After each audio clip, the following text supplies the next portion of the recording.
제가 오늘만을 기다렸습니다. 여러분들에게 빅샤워를 드리려고. 네. 인스타에 올렸었는데 손가락이 좀 다쳐가지고 너무 기분이 좋더라고요. 여러분들에게 빅샤워를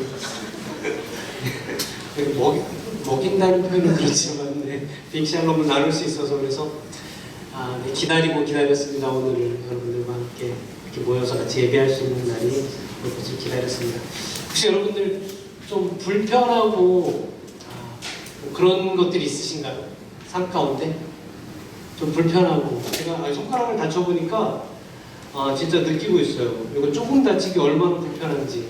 손가락 딱 한마디 다쳤거든요. 망치로 여기서 딱 요쯤에서 망치를 이렇게 딱 때렸는데 손가락을 때렸어요. 근데 원래대로는 망치로 작업을 했어야 되는데 그날 제가 급한 마음에 자다가 한 3시 한 40분에 일어났어요. 근데 잠이 안 오는 거예요. 근데 여기 무대 작업을 하던 게 남아있던 게 생각이 나서 그러면 잠도 깼는데 가가지고 작업을 해야겠다 해가지고 새벽 4시에 내려와서 이제 일을 시작했습니다. 근데 제가 평소 그렇게 부지런한 사람은 아니고 그냥 잠이 깨서 그런 거예요. 그날. 그래서 작업을 하는데 제가 생각할 때 전 다 깼다고 생각을 했지만 알고 보니까 제 몸이 다 깨있진 않았었던 거예요. 근데 빨리 일을 하고 올라가고 싶은 마음이 약간 공간이 좁아가지고 망치로 여러 번 쳐야 되는 거라 좀 작은 햄머로 쳤어요. 근데 여기 못을 잡고 손가락을 쳤는데 못을 치지 않고 손가락을 쳤습니다. 그래서 네, 인스타에 내가 올렸더니 오늘 예수님을 따르는 자는 못을 박지 않고 손가락을 박는다더라 그렇게 네, 댓글을 단 친구도 있었는데 어쨌든 그렇게 해서 좀 다쳤는데 이게 되게 불편한 거예요. 손가락 한마디가 다쳤는데 그리고 평소에 제가 이렇게 자주 이 검지손가락을 어디 부딪히고 사는지 몰랐어요.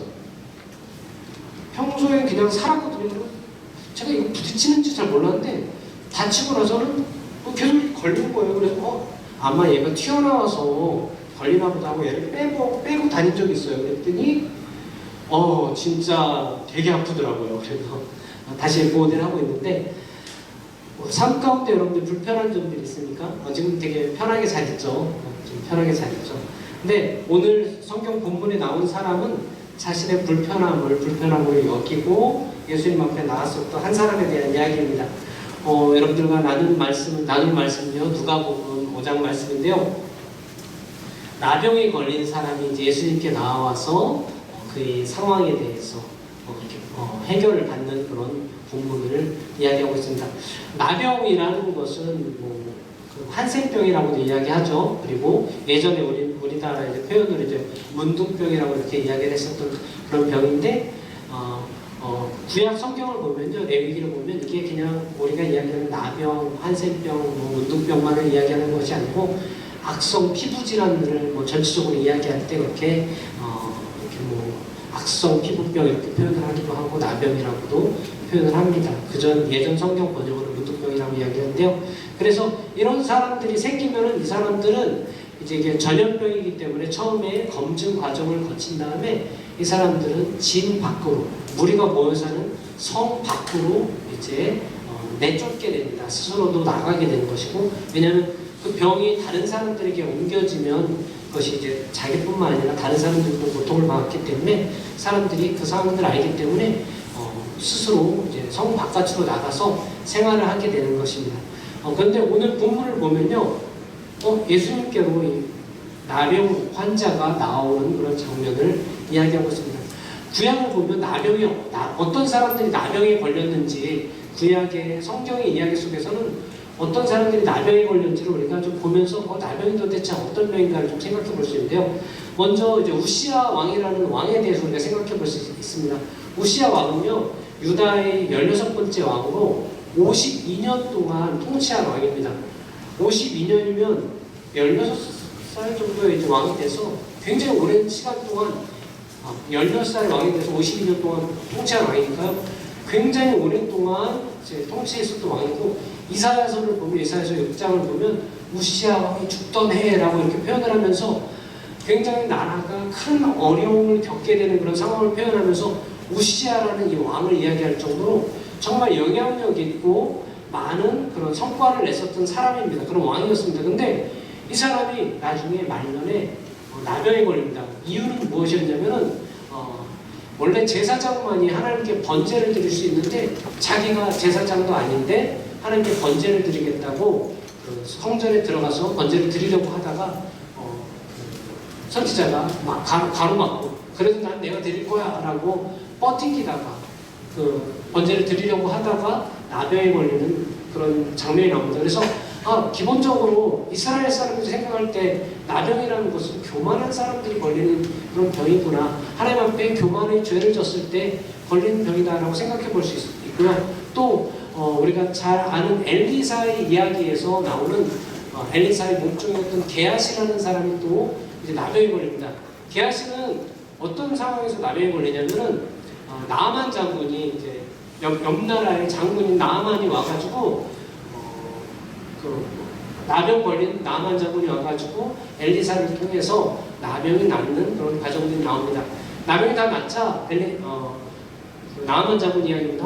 내가 어떻게 당신에게 이 은혜를 갚겠습니까? 뭐 어떤 선물을 요구합니까? 라고 이야기했을 때 엘리사는 아무것도 요구하지 않습니다. 됐어. 하나님이 전능하신 하나님이시고 그것을 네가 아는 것으로 충분해 라고 이야기하면서 돌려보냅니다. 그러자 그 몸종이었던 게하시가 이대로 그를 보내다니 라고 생각하면서 그에게 달려가서 마치 엘리사가 자기를 보낸 것처럼 이야기하면서 다른 지역에서 온 선지자 생도가 있는데 그 사람들의 어려운 상황들을 제가 도와줘야 되기 때문에 은과 옷들을 필요로 합니다라고 이야기하면서 물건들을 받으려는 받아가지고 오는 장면이 있습니다. 그리고 그가 엘리사 앞에 왔을 때 엘리사가 네가 그곳에 있을 때 내가 다 보았다라고 이야기하면서 게하시가 그렇게 또 문둥병, 나병에 걸리는 그런 장면이 또 나옵니다. 그것은 욕심이라는 그런 죄 가운데 거하고 있는 게하시가 그런 나병에 걸리는 그런 장면이 성경에 또 나오고 있습니다. 그리고 또 어떤 사람이 있을까요? 또 한 사람은 미리암 누구죠 혹시? 네, 모세의 누나죠. 모세의 누나 미리암이 또 문둥병에 걸리는 그런 장면이 나옵니다. 모세의 누나 미리암은 그 모세의 리더십에 대해서 의문을 가지고 그걸 공격하는 아주 비방하는 그런 이야기들을 했을 때 그가 나병에 걸리는 그런 장면이 나옵니다. 그가 역시 사람을 지도자를 비방하는 그런 죄 가운데 있다가 나병에 걸리는 그런 장면이 나옵니다. 그래서 성경 속에서 이 나병이라는 병은 죄와 정말 뗄 수 없는 그런 병으로 여겨졌고 대부분의 경우 이 나병에 걸렸다 그러면 그것은 천형이다. 우리나라에서도 마찬가지였었고요. 천형이다. 이건 하늘이 내린 형벌이다라고 이야기하면서 사람들에게 무시받을 수밖에 없었고 스스로도 의기소침하게 될 수밖에 없었고 또 특별히 이것이 전염성이 강하기 때문에 자기 가족이나 자기의 가까운 사람들에게 이것이 전파되는 것에 대한 두려움 때문에 어쩔 수 없이 마을을 떠나고 가족들을 떠날 수밖에 없는 그런 심각하고 중대한 그런 병이었습니다. 오늘 본문에 나오는 이 나병 환자는 그런 사람이었습니다. 자, 그러면 내가 이런 고난을 당하고 있어. 내가 이런 나의 죄 때문에 나의 부족함 때문에 이런 어려움을 겪고 있다 라고 생각하면 우리는 일반적으로 어떤 반응을 보일까요? 그럴 수 있지. 내가 잘못했으니까 내가 이런 죄 때문에 내가 이렇게 당하고 있는 것, 내가 이런 처지에 있는 것은 마땅한 거야. 중국은 허가이라고 그러거든요. 쌤통이다. 내지는 자기한테 쌤통이라는 표현이 좀 어색하긴 하겠지만 마땅히 그럴 만한 내가 죄를 지었기 때문에 난 이렇게 거할 수밖에 없어 라고 생각하면서 그냥 그 자리에 있을 수 있습니다. 근데 오늘 본문에 나오는 이 나병 환자는 그렇게 이야기하고 그렇게 생활하고 그렇게 반응하고 있지 않습니다. 오늘 본문을 보면요, 나병 환자는 예수님 앞에 나옵니다. 이 사람이 예수님 앞에 나온다는 것은 그 당시에 사회적으로 종교적으로 금기시하고 있는 그런 제약들을 무시한 채로 예수님 앞에 나오는 것입니다. 원래대로 하면은 사람들이 멀리 있기만 해도 입을 가리고 나는 부정하다라고 이야기를 하면서 사람들이 자신을 피해가도록 그렇게 해야 되는 것이 나병 환자고요. 바람이 불면은 등 떠밀어 사는 그 순장의 삶이 아닌 거고, 내가 마땅히 내가 경험한 그 예수님의 사랑, 내가 경험한 숨 안에서의 그 사랑을 내가 너무 감격하여서 너무 기뻐서 고마워서 자연스럽게 다른 누군가에게 나누고 싶은 것이 순장의 삶이다라고 생각을 합니다. 오늘 이제 되게 안타까운 소식을 들었어요. 한 명의 그 예비 순장님이 뭐 다 다른 조건들이 다 충족이 되어졌는데 순장 임명을 받지 않겠습니다라고 이야기를 하고 아예 공동체 단체 톡방에서도 이렇게 나간 일을 보았습니다. 되게 안타까웠어요. 지난 1년 동안 우리와 함께 시간을 보냈고 이곳에서 성장했는데 그런데 한편으로 너무 정직한 모습이 고맙기도 해요.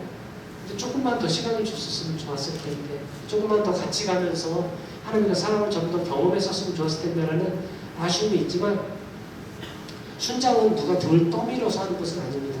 오늘 순장으로 임명될 많은 예비 순장인데 오늘 이제 마지막으로 예비 순장이라고 부르겠네요. 네. 여러분들이 이제 순장이 될 건데요. 진짜 누가 등을 떠밀어서 하는 삶이 아닙니다. 어쩌면 지금까지 그래 이렇게 CC라는 공동체가 가지고 있는 규칙과 규범 속에서 내가 이렇게 성장해 왔으니까 내가 이제 순장이 되는 거지. 어쩌면 여러분들이 뭐 자연스럽게 이런 단계들을 밟아서 순장이 될 수도 있겠지만 그런데 진짜 순장은요 그렇게 하는 것이 아닙니다.